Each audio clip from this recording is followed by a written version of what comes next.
48 days into the government shutdown, this morning a federal judge accusing the White House of withholding federal food assistance for political reasons and ordering the administration to fully distribute SNAP benefits by today. Judge John McConnell saying, quote, "People have gone without for too long. Not making payments to them for even another day is simply unacceptable and causing irreparable harm," saying, quote, "The evidence shows that people will go hungry, food pantries will be overburdened, and needless suffering will occur."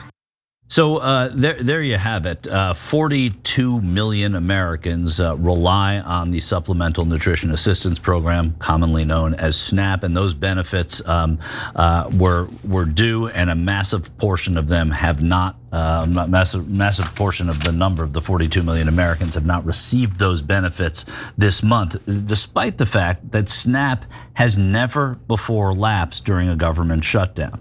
With delayed November payments, millions of American families and children are now going hungry. It's serious. But after a court fight, it seems that the Trump administration is going to cave grudgingly and start sending out full payments. What say you, Jake? So they have one interesting point that Trump lawyers did in these cases.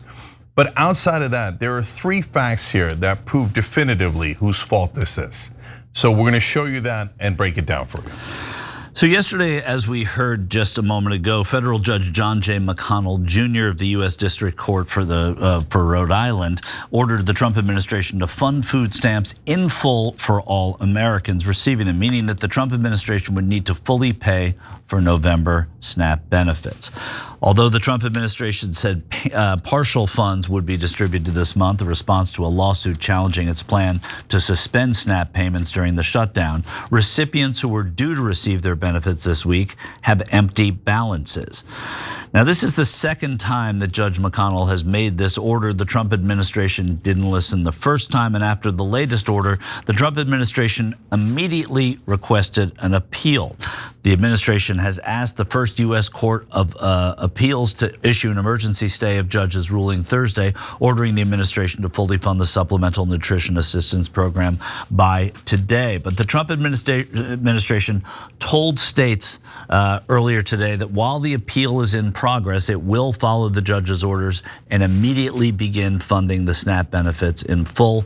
We had a listener, I think, tell us that that's happened. I don't know that that's the case, but what is this case actually about? At issue is whether a federal judge can compel the government to use $4 billion from Section 32 of the Agricultural Adjustment Act Amendment of 1935 to fund November SNAP benefits.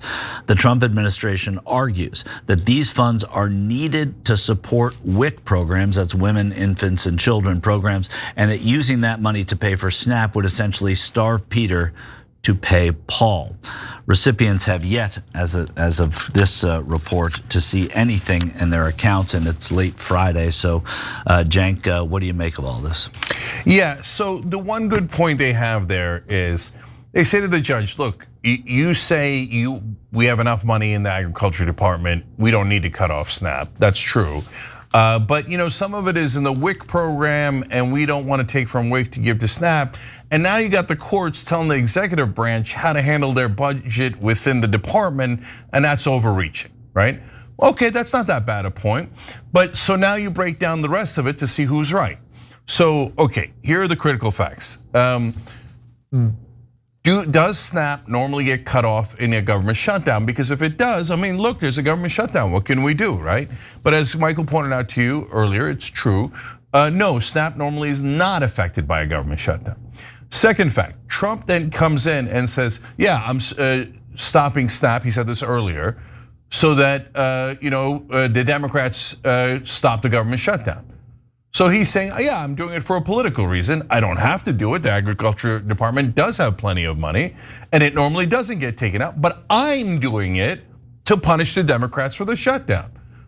Well, then that's pretty clear, right? And then the third thing is, yeah, the Agriculture Department actually does have enough money. Like if they didn't have enough money, you could say, well, you're complaining, but what can you do? There's just, because of the shutdown, the more money didn't get allocated into their coffers and they don't have it and they can't legally go into debt. No, nothing like that exists. Even without WIC, they have enough money. Exactly, that's the point. Right? Yeah. I mean, sorry to interrupt there, but you just made the point. And the point is that the money exists. It's why I say it's a terrible argument. You said it's a good argument. I understand why their lawyers may say it's something they could do, but I think it's a terrible argument because the money is there. Look, I mean, they're not stopping payments to ICE. They're not stopping payments to protective services, the Secret Service. There are ways of taking money, and that's discretionary money that's going to pay for this ICE explosion that's happening across the country right now. That money, as Judge McConnell has said, there are people going hungry. That is not what we do in this country. So there are ways to, it's not just robbing Peter to pay Paul, because the money exists in other places and you don't need the Congress to allocate those monies. There is some executive, this is a White House that loves using executive orders. They could do an executive order and get these funds paid. Yeah, and there's an issue of legal, there are legal issues and factual issues in any court case. So a legal issue is how much should the courts interfere in executive branch budgetary decisions, right? So that's the part where I say, oh, that's a fair issue, right? And I'm not judging it either way, but yeah, that's not outrageous. It's a fair philosophical issue. Yeah, yes. but then you have to also analyze the factual matters in the case. And when you do, then you go to what Michael is saying, and the judge is like, but you have enough money, even without WIC, so I'm not reallocating anything. You just gotta go. You by law, this was allocated, you're supposed to pay it. A government shutdown does not affect it by law. You're saying you're doing it for a political reason. That's okay. I mean, you can do any politics you like, but you can't mess around with the law. And the law is you're supposed to pay these people. So they're like Michael said, they're appealing, but they've started giving out full payments now, right? Because yeah, they're wrong. They're wrong on the law and the facts. Yeah, and that's it. 42 million people, and they're going hungry, many of them, and that's why it's not a question necessarily of, whether we're telling you how to spend the money. There's taxpayer money that's going back to people who need that money. We just, as I said, 42 million people rely on SNAP. Let's take a look at this right here. This is SNAP recipients by county. Roughly 12.6% of households receive SNAP benefits in the previous 12 months. In this chart, areas that are darker blue have a higher percentage of households receiving SNAP benefits. You look at some of the poorest states in the country, you look at South Texas, New Mexico, and you see so much of that's there. Households receiving supplemental nutrition, you see a huge majority of SNAP households have both either children or both, an elderly individual or a non-elderly individual with a disability. Those families, as we've come to know, are relying on food banks now and the kindness of others in order to stay fed. Some, like Gia Haley, must now make difficult decisions in order to survive.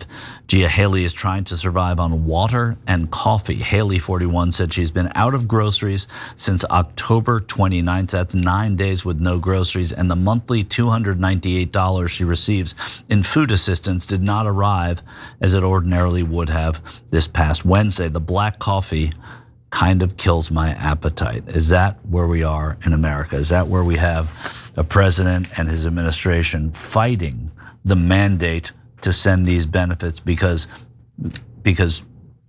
politicians can't agree on whether to open the government up? In fact, it is where we are, Cenk, and that all you need to know is that this person has coffee and water, and she's drinking coffee because it suppresses her appetite. Yeah, so part of the reason that while they're appealing, they're fully complying, in my opinion, is because they're beginning to see the political damage. Because Trump said just the other day, oh, SNAP, it was expanded too much by Biden, way too much, people shouldn't be getting it. Or that many people shouldn't be getting it, right? Well, everybody who's on SNAP is like, what did you say? Like, are you calling me a bum? Is that what you're like? You know that most people on SNAP either have children, are older themselves, or are disabled, right? And 12% of the country is a giant number. 12.6 actually, right? So that's 1/8 of the country that's on this program, and he's spitting in their face, saying like, I don't think you should be getting it. And so now, as people literally are starting to go hungry, there's They're like, are you saying I'm the problem? I voted for you, mother, right? Yeah. And so not all of them voted for him, but a ton of them voted for him. This is a political disaster. By the way, it's a moral disaster. I want to read one comment from one of our members on TYT.com. Kofefe said, let's turn that golden ballroom into a food pantry for hardworking Americans. I bet that money would go a long way to feeding some local people in need. So look, he's saying that literally, and that would, by the way, if Trump was smart, that would be genius move to do like some sort of food from the White House or something, right? And he might do a symbolic, I got a couple of Big Macs for a couple of people around here, right?